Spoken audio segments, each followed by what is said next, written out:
Assalamualaikum warahmatullahi wabarakatuh. Saya Tika Nur Rahmadani dengan nomor induk mahasiswa 2061201199 dari Manajemen Pagi ITB Ahmad Dahlan Karawaci. Pada kesempatan kali ini saya akan membahas tentang sistem hukum dan peradilan di Indonesia. Sistem hukum dan peradilan di Indonesia. Pengadilan negeri merupakan salah satu wujud dari kekuasaan kehakiman yang berlaku di Indonesia. Kekuasaan kehakiman merupakan elemen penting dalam konsep negara hukum yang diberlakukan di Indonesia. Konsekuensinya dari yang ditetapkannya negara kita sebagai negara hukum adalah bahwa segala kehidupan kenegaraan selalu berdasarkan kepada hukum.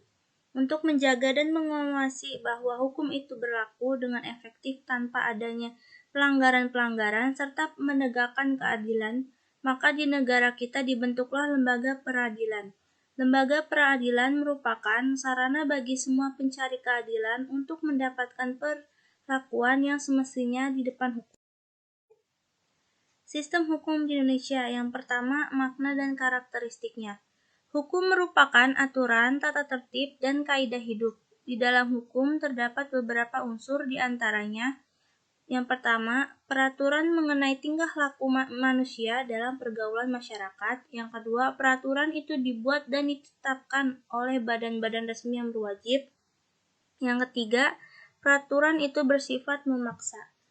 Yang kedua, penggolongan hukum berdasarkan sumbernya. Yang pertama, berdasarkan sumbernya, hukum undang-undang yaitu hukum yang tercantum dalam peraturan perundang-undangan. Hukum kebiasaan yaitu hukum yang terletak dalam aturan-aturan kebiasaan. Hukum traktat yaitu hukum yang ditetapkan oleh negara-negara di dalam suatu perjanjian antar negara. Yang B, berdasarkan tempat berlakunya. Yang pertama, hukum nasional yaitu hukum yang berlaku dalam wilayah suatu negara tertentu. Yang kedua, hukum asing, yaitu hukum yang berlaku dalam wilayah negara lain. Selanjutnya, yang C, berdasarkan bentuknya. Yang pertama ada hukum tertulis, dan yang kedua adalah hukum tidak tertulis, yaitu hukum yang hidup dan diyakini oleh warga masyarakat, serta dipatuhi dan tidak dibentuk menurut prosedur formal, tetapi lahir dan tumbuh di kalangan masyarakat itu sendiri.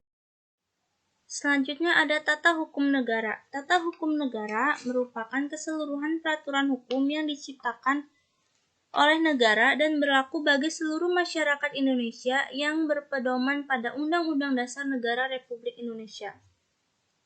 Tata hukum negara mencerminkan kondisi objektif dari negara yang bersangkutan sehingga tata hukum suatu negara berbeda dengan negara.